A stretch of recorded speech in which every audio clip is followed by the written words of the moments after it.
Hello everyone, I am पारस और आज हम डिस्कस करेंगे कि एटॉमिक मास क्या होता है और मॉलिक्यूलर मास क्या होता है। ठीक है, तो हम इसको ऐसे बोलते हैं कि जो हमारे पास एटॉमिक मास होता है वो एक एटम का मास होता है। जैसे मैं बोल दूं हाइड्रोजन का एटॉमिक मास बताओ, आप बोल दोगे 1। क्लियर है। और मॉलिक्यूलर मास क्या होता है, किसी मॉलिक्यूल का मास होता है। तो जो मॉलिक्यूलर मास होता है उसको हम एटॉमिक मास की हेल्प से ही फाइंड आउट करते हैं। ठीक है, जैसे इसका एग्जांपल देखो, जैसे मैं बोल दूं कि आप हाइड्रोजन का एटॉमिक मास बताओ तो आप बता दोगे 1।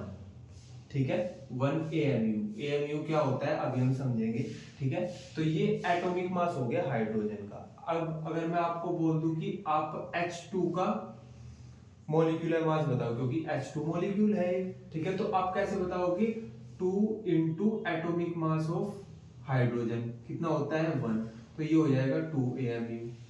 अगर मैं आपको बोल दूं कि आप HCl का बताओ मॉलिक्यूलर मास, तो हाइड्रोजन का एटॉमिक मास प्लस Cl का एटॉमिक मास, तब जाके HCl का मॉलिक्यूलर मास निकलेगा। तो मैं बेसिकली ये बोलना चाह रहा हूँ कि जो मॉलिक्यूलर मास होता है, किसी भी मॉलिक्यूल का मास, उसको हम एटॉमिक मास की हेल्प से ही निकालते हैं।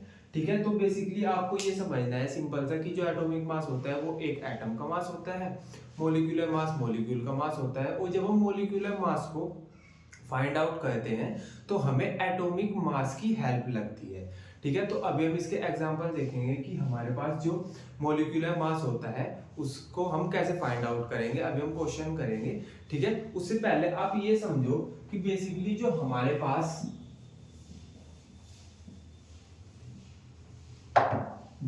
पास एटॉमिक मास होता है, अभी तो हम एटॉमिक मास को फाइंड आउट कर लेते हैं। सिंपल हमारे पास टेक्निक है मास स्पेक्ट्रोमेट्री, है ना। लेकिन पहले हम किसी भी एलिमेंट का एटॉमिक मास कैसे फाइंड आउट करते थे वो समझ लो एक बार। ठीक है, तो पहले हम क्या करते थे कि हम हाइड्रोजन को रिफरेंस मानते थे। हम ये बोलते थे कि जो हमारे पास हाइड्रोजन एटम है ना, ये सबसे लाइटेस्ट, तो हम इसको 1 एटॉमिक मास दे देते हैं। हम ये बोल देते हैं कि जो हाइड्रोजन है इसका एटॉमिक मास 1 है। ठीक है, और हम इसके रिफरेंस में अदर एलिमेंट्स है जो हमारे पास, हम उनका एटॉमिक मास फाइंड करेंगे। ठीक है, लेकिन उसके बाद हमने हाइड्रोजन को रिफरेंस मानना छोड़ दिया, हमने कार्बन को रिफरेंस मान लिया। हमने ये बोला कि जो कार्बन होता है उसका एटॉमिक मास हमने अपने से दे दिया कि कार्बन का एटॉमिक मास 12 AMU होता है। अब हम 12 AMU को रिफरेंस मान के हम अदर एलिमेंट्स हैं जो उनका जो एटॉमिक मास है वो फाइंड आउट करेंगे। ठीक है, तो हम क्या कह रहे थे, हम बेसिकली कार्बन को रिफरेंस मान रहे थे और उससे हम उसको रिफरेंस मान के हम जो हमारे पास अदर एलिमेंट्स है उनके एटॉमिक मास को फाइंड आउट कर रहे थे। ठीक है, तो हम ये बोल देते हैं कि जो हमारे पास कार्बन है, जो हमारे पास कार्बन है, हमने इसको ये बोल दिया कि इसका जो एटॉमिक मास है वो 12 AMU है। AMU मतलब एटॉमिक मास यूनिट, या कहीं कहीं पे हम इसको खाली U भी लिख देते हैं। ठीक है, तो हमने ये बोल दिया कि हमने कार्बन को ये बोल दिया कि इसका जो एटॉमिक मास है वो 12 AMU है। अब AMU क्या होता है, तो हम इसको AMU को ऐसे बोलते हैं कि जो AMU होता है वो 1/12 पार्ट होता है कार्बन के एटॉमिक मास का। मैं सिंपल ये बोल रहा हूँ कि जो हमारे पास AMU होता है वो 1/12 पार्ट होता है कार्बन के एटॉमिक मास का। मीन्स जितना हमारे पास कार्बन का एटॉमिक मास है, अगर मैं उसको डिवाइड कर दूं 12 पार्ट्स में, 12 पार्ट्स में मैं उसको डिवाइड कर दूं, तो वो जो 12th पार्ट होगा जो उसका, उसको मैं AMU बोल दूंगा। ठीक है, तो सिंपल सी चीज ये बोल रहा हूं मैं कि अगर भाई हमारे पास कार्बन है और कार्बन के एटॉमिक मास का जो 12वां हिस्सा है उसको मैं बोल दूंगा 1 AMU। ठीक है, तो अब हमको ये तो समझ आ गया कि हम 1 AMU को ऐसे लिख देंगे, 1 AMU इज इक्वल टू 1/12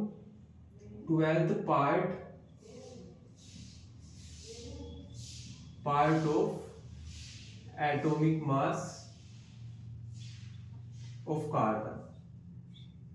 ठीक है, तो हमने ऐसे बोल दिया कि 1 AMU क्या होता है, 1/12 पार्ट होता है ये एटॉमिक मास कार्बन के, मतलब कार्बन के एटॉमिक मास का 1/12 पार्ट को हम 1 AMU बोल रहे हैं। ठीक है। तो अभी हम AMU हम यूनिट मानते हैं एटॉमिक मास की। तो अभी से जब हम ऐसे बोलेंगे कि हाइड्रोजन का मास कितना होता है, आप बोलोगे 1 AMU, कार्बन का कितना होता है 12 AMU, ऑक्सीजन का कितना होता है 16 AMU, नाइट्रोजन का कितना होता है 14 AMU। तो AMU बेसिकली हमारे पास एटॉमिक मास की यूनिट बन गई। ठीक है, अब हमको ये जानना है कि जो हमारे पास AMU होता है इसकी वैल्यू कितनी होती है। ठीक है, तो हम ऐसे बोल देंगे कि अगर हमारे पास कार्बन का एटॉमिक मास आ जाए, अगर हमारे पास कार्बन का एटॉमिक मास आ जाए तो हम क्या करेंगे, उसकी मल्टीप्लाई कर देंगे 1/12 से, तो हमारे पास AMU की वैल्यू आ जाएगी। ठीक है, तो हम ऐसे बोलते हैं कि हमको निकालना है कार्बन का एटॉमिक मास और उसमें मल्टीप्लाई करनी है फिर 1/12 की। तो सिंपल सी चीज है, मैंने आपको ये बताया था एटॉमिक स्ट्रक्चर चैप्टर में कि जब हमारे पास किसी कार्बन का या किसी एलिमेंट का जो एटॉमिक नंबर होता है उस एलिमेंट में उतने ही इलेक्ट्रॉन प्रोटॉन न्यूट्रॉन होते हैं। मींस अगर हमारे पास कार्बन है तो कार्बन का एटॉमिक नंबर कितना होता है 6। तो इसका मतलब ये है कि कार्बन के अंदर 6 इलेक्ट्रॉन होंगे, 6 प्रोटॉन होंगे और 6 ही न्यूट्रॉन होंगे। अब हमको ये भी पता होता है कि जो इलेक्ट्रॉन होते हैं उनका मास नेग्लिजिबल होता है। तो जो कार्बन का मास होता है वो प्रोटॉन और न्यूट्रॉन की वजह से होता है। ठीक है, तो अब हमको ये पता है कि जो कार्बन का मास है ना वो किस किस की वजह से है, वो 6 प्रोटॉन की वजह से है और 6 ही न्यूट्रॉन की वजह से है कार्बन का मास। ठीक है, अब हमको ये भी पता होता है कि जो न्यूट्रॉन होता है और जो जो न्यूट्रॉन होता है और जो प्रोटॉन होता है उसका मास लगभग इक्वल ही होता है। तो मैं इसको ऐसे लिख दूं क्या कि 1/12 इंटू 6 और 6 12 प्रोटॉन का मास ऑफ प्रोटॉन, क्योंकि 6 प्रोटॉन है हमारे पास। ठीक है, और 6 ही न्यूट्रॉन है। 6 प्रोटॉन है हमारे पास और 6 ही न्यूट्रॉन है, क्योंकि और दोनों का जो मास होता है वो लगभग इक्वल ही होता है। तो हमने इसको ऐसे लिख दिया 12 प्रोटॉन का मास। ठीक है, अब एक प्रोटॉन का मास कितना होता है ये आपको याद होना चाहिए, अगर नहीं याद है तो कह लो। ये होता है 12 इंटू प्रोटॉन का जो मास होता है वो होता है 1.66 इंटू 10⁻⁻24 ग्राम। ठीक है, तो बेसिकली ये इतना हमारे पास आ गया एटम का, कार्बन एटम का एटॉमिक मास। अब हमने क्या करना है 1/12 की मल्टीप्लाई करनी है। तो जब हम 1/12 की मल्टीप्लाई करेंगे तो ये इससे कैंसिल आउट हो जाएगा, तो हमारे पास फाइनली आ जाएगा 1.66 इंटू 10⁻⁻24 ग्राम। तो बेसिकली 1 AMU की वैल्यू आ गई हमारे पास जो कि इतनी होती है 1.66 इंटू 10⁻⁻24 ग्राम। ठीक है, तो बेसिकली आपको ये पता चल गया होगा कि AMU क्या होता है। ठीक है, तो AMU सिंपल सी एक यूनिट होती है एटॉमिक मास की, है ना। और AMU की वैल्यू कितनी होती है 1.66 इंटू 10⁻⁻24 ग्राम। क्लियर है क्या इतना? ठीक है, तो अब इसके बाद हमने ये समझ लिया कि एटॉमिक मास क्या होता है, मॉलिक्यूलर मास क्या होता है। मॉलिक्यूलर मास को फाइंड आउट करने के लिए हमें एटॉमिक मास की हेल्प लगती है। एग्जांपल देखेंगे हम अभी, मॉलिक्यूलर मास मतलब फाइंड आउट करेंगे हम अभी कई सारे मॉलिक्यूल्स का। ठीक है, अभी आप ये समझ लो कि जो हमारे पास एवरेज एटॉमिक मास क्या होता है। एक एवरेज एटॉमिक मास होता है, वो हम कब यूज करते हैं और होता क्या है। तो बेसिकली हमारे पास ना कुछ ऐसे एलिमेंट्स होते हैं जिनके आइसोटोप्स प्रेजेंट होते हैं। आइसोटोप्स इसको ऐसे समझो, जैसे मेरे पास कार्बन है तो कुछ कार्बन का जो एटॉमिक मास होता है वो होता है 12 AMU, कुछ कार्बन का होता है 13 AMU, कुछ कार्बन का होता है 14 AMU। तो अब अगर मैं बोल दूं कि कार्बन का एटॉमिक मास बताओ, आप बताओगे कि कुछ का 12 होता है, कुछ का 13 होता है, कुछ का 14 होता है। तो ऐसे थोड़े ना बताएंगे हम, तो हम क्या करेंगे इन तीनों का एवरेज कर लेंगे। ठीक है, और हम उसको बोल देंगे एवरेज एटॉमिक मास। तो बेसिकली एवरेज एटॉमिक मास वहां पे काम आता है जब हमारे पास किसी एलिमेंट के आइसोटोप्स प्रेजेंट होते हैं। आइसोटोप्स मतलब जो एलिमेंट्स है उनका एटॉमिक नंबर तो सेम है लेकिन मास नंबर या एटॉमिक मास डिफरेंट है, ठीक है, तो उसको हम बोल देंगे आइसोटोप्स। क्लियर है क्या? ठीक है, तो इसको ऐसे देखते हैं हम कि जैसा हमारे पास कार्बन है, हमारे पास तो कार्बन का जो एटॉमिक मास होता है वो 12 भी होता है, कार्बन का एटॉमिक मास 13 भी होता है, कार्बन का एटॉमिक मास 14 भी होता है। तो जब हम इनको हम बोल देंगे आइसोटोप्स। आइसोटोप्स क्यों? क्योंकि जो इनका एटॉमिक नंबर है वो तो सबका 6 ही है लेकिन मास नंबर या एटॉमिक मास डिफरेंट है, तो हम इनको बोल देंगे आइसोटोप्स। ठीक है, तो बेसिकली जब हमारे पास आइसोटोप्स का हमको मास बताना होता है तो हम यूज करते हैं एवरेज एटॉमिक मास का। क्लियर है? ठीक है, फिर इसके बाद हम ये देख लेते हैं कि कुछ एग्जांपल देख लेते हैं हम मॉलिक्यूलर मास फाइंड करने के। ठीक है,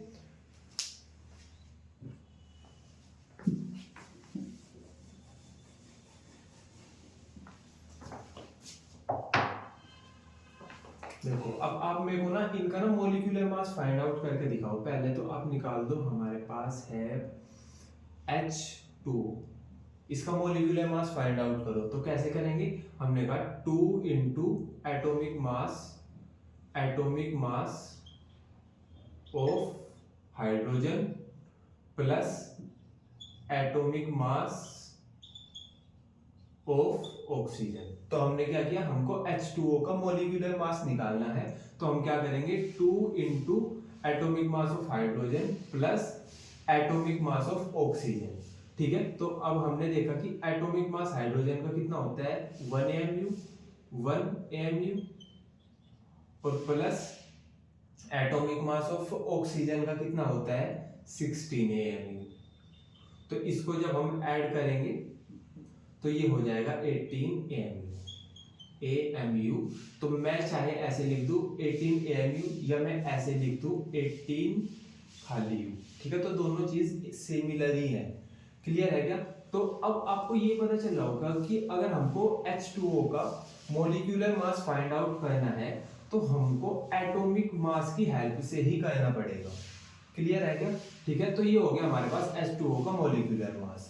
क्लियर है? अब सेकंड देख लो CO2 का। आप मेरे को ये बता दो कि इसका मॉलिक्यूलर मास क्या होता है। तो आप बोलोगे कि इसका मॉलिक्यूलर मास निकालने के लिए आपको पता होना चाहिए atomic mass of carbon plus 2 into, क्योंकि 2 है oxygen, 2 into atomic mass of oxygen. ठीक है, तो एटॉमिक मास कार्बन का कितना होता है 12 AMU और 2 into atomic mass of oxygen, oxygen का कितना होता है 16। तो जब हम 16 AMU, तो जब हम इसको सोल्व करेंगे तो ये आ जाएगा हमारे पास 44 AMU। तो आप बोल दोगे कि जो हमारे पास CO2 का मॉलिक्यूलर मास है वो होता है 44 AMU। ठीक है, क्लियर है ना? इसके बाद आप एक एग्जांपल और देख लो, CH4 का आपको मॉलिक्यूलर मास निकालना है। ठीक है, तो CH4 का आपको मॉलिक्यूलर मास निकालना है, कैसे निकालोगे? आप बताओ। आप बोलोगे कि atomic mass of carbon plus 4 into, क्योंकि 4 है हाइड्रोजन, तो 4 into atomic mass of hydrogen. तो ये कितना हो जाएगा 12 प्लस 4 इंटू 1।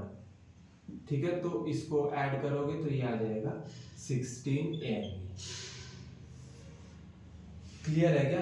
ठीक है, तो बेसिकली ये हो गया हमारे पास जो मॉलिक्यूलर फॉर्मूला होते हैं उनके एग्जांपल्स। क्लियर है? ठीक है, तो आई होप आपको ये क्लियर हो गया होगा कि एटॉमिक मास क्या होता है, मॉलिक्यूलर मास क्या होता है, एवरेज एटॉमिक मास क्या होता है और AMU क्या होता है। ठीक है, अभी आप सिंपल से ये देख लो कि फॉर्मूला मास क्या होता है। तो फॉर्मूला मास क्या होता है? फॉर्मूला मास सम होता है एटॉमिक मास ऑफ आयंस का, मींस अगर हम आयंस के एटॉमिक मास को ऐड करते हैं, सम कहते हैं उनका, तो हमारे पास फॉर्मूला मास आता है। अब आप बोलोगे कि फिर मॉलिक्यूलर मास क्या होता है, तो मॉलिक्यूलर मास में हम सम कहते हैं एटम्स के एटॉमिक मास का। सिंपल ये समझो, मॉलिक्यूलर मास में हम एटम्स के एटॉमिक मास को का सम कहते हैं, ठीक है। और फॉर्मूला मास में हम क्या कहते हैं, हम आयंस के एटॉमिक मास का सम कहते हैं। तो जब हम आयंस के एटॉमिक मास का सम करेंगे उसको बोल देंगे हम फॉर्मूला मास, और जब हम एटम्स के एटॉमिक मास का सम करेंगे उसको बोल देंगे हम मॉलिक्यूलर मास, ठीक है। तो जो हमारे पास फॉर्मूला मास होता है, इसका एग्जांपल है जैसे NaCl, तो NaCl Na पॉजिटिव और Cl नेगेटिव आयंस होते हैं। तो जब हम इनके एटॉमिक मास का सम करते हैं तो हमारे पास आता है फॉर्मूला मास। और जैसा हमारे पास हो गया ग्लूकोज C6H12O6, तो हम क्या करेंगे, जब हम कार्बन, हाइड्रोजन और ऑक्सीजन के एटॉमिक मास का सम करेंगे तो हमारे पास आ जाएगा मॉलिक्यूलर मास, ठीक है। तो अभी हम ये देख लेते हैं पूरे जो अभी तक हमने जितना भी पढ़ा उन सब के समरी नोट्स देख लेते हैं एक बार, ठीक है। तो देख लेते हैं एटॉमिक, पहले हमने डिस्कस किया atomic and molecular mass. Atomic mass क्या होता है, atomic mass is mass of atom, ठीक है। तो किसी भी एटम का मास को हम एटॉमिक मास बोल देते हैं। एग्जांपल हाइड्रोजन का होता है 1 AMU, ठीक है। फिर हम देखते हैं molecular mass is mass of molecule, जैसे हमारे पास कोई मॉलिक्यूल है तो उसका जो मास होगा उसको हम मॉलिक्यूलर मास बोल देंगे। मॉलिक्यूलर मास को हम फाइंड आउट करते हैं एटॉमिक मास की हेल्प से, ठीक है। जैसे हमारे पास एग्जांपल है H2HCl, तो HCl का अगर हमें मॉलिक्यूलर मास निकालना होगा तो हम हाइड्रोजन के एटॉमिक मास को जो हमारे पास Cl है उसके एटॉमिक मास में ऐड करेंगे तो हमारे पास HCl का मॉलिक्यूलर मास आ जाएगा।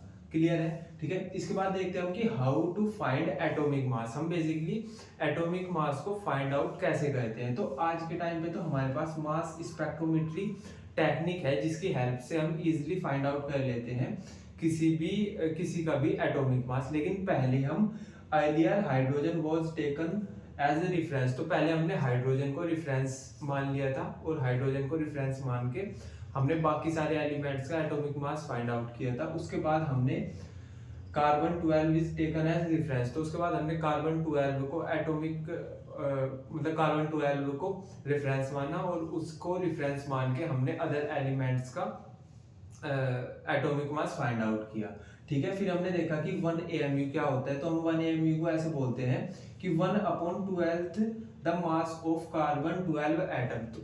तो जो हमारे पास कार्बन 12 मींस कार्बन एटम का जो मास होता है उसके 1/12 पार्ट को हम 1 AMU बोल देते हैं।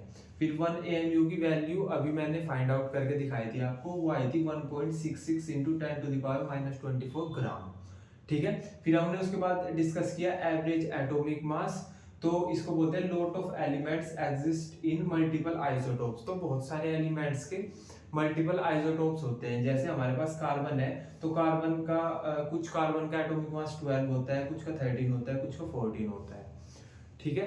तो हम क्या कहते हैं, जब भी हमको इनका एटॉमिक मास बताना होता है तो हम इनका एवरेज एटॉमिक मास बताते हैं। तो यहाँ पे हमारी जो हेल्प करता है वो एवरेज एटॉमिक मास काम में आता है, ठीक है। इसके बाद हम देखते हैं कि हमारे पास जो फॉर्मूला मास होता है और जो मॉलिक्यूलर मास होता है ये क्या होता है। तो बेसिकली जब हम क्या कहते हैं sum of atomic mass of ions, तो जब हम आयंस के एटॉमिक मास का सम कहते हैं तो हमको मिलता है फॉर्मूला मास।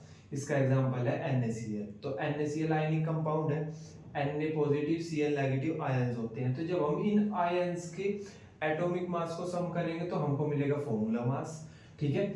और जब हम करेंगे sum of atomic mass of the atoms in a molecule, तो जब हम एटम्स के एटॉमिक मास का सम करेंगे तो हमको मिलेगा मॉलिक्यूलर मास। जैसा हमारे पास ग्लूकोज हो गया तो हमारे पास ये एक मॉलिक्यूल है और कार्बन, हाइड्रोजन, ऑक्सीजन इसके एटम्स है। तो जब हम इनके एटम्स का सम करेंगे, एटॉमिक मास, इनके एटम्स के एटॉमिक मास का सम करेंगे तो हमारे पास मॉलिक्यूलर मास आ जाएगा। तो सिंपल आपको ये याद रखना है कि फॉर्मूला मास में हम सम कहते हैं आयंस के एटॉमिक मास का और मोलिकुलर मास में हम सम कहते हैं एटम्स के एटॉमिक मास का। क्लियर है क्या ये वाली चीज? ठीक है ना? तो आई होप आपको इतना क्लियर हो गया होगा। ठीक है, तो अभी आज तक के लेक्चर में हमने सारे बेसिक्स कवर कर लिए। ठीक है, जो मेन कॉन्सेप्ट है हमारे पास मोल कॉन्सेप्ट, वो कल वाले लेक्चर से स्टार्ट होगा। ठीक है, तो आपको ये सब बेसिक्स है, इनके बिना आपको चैप्टर समझ नहीं आएगा। ठीक है, तो इससे पहले आज की वीडियो को अगर मैं मिला लूँ तो 4 वीडियो हो चुकी हैं और इनमें हमने बेसिक्स कवर किए हैं। ठीक है, जो असली चैप्टर स्टार्ट होना है वो नेक्स्ट लेक्चर से होगा। ठीक है, चलो फिर बाकी कल पढ़ेंगे। बाय।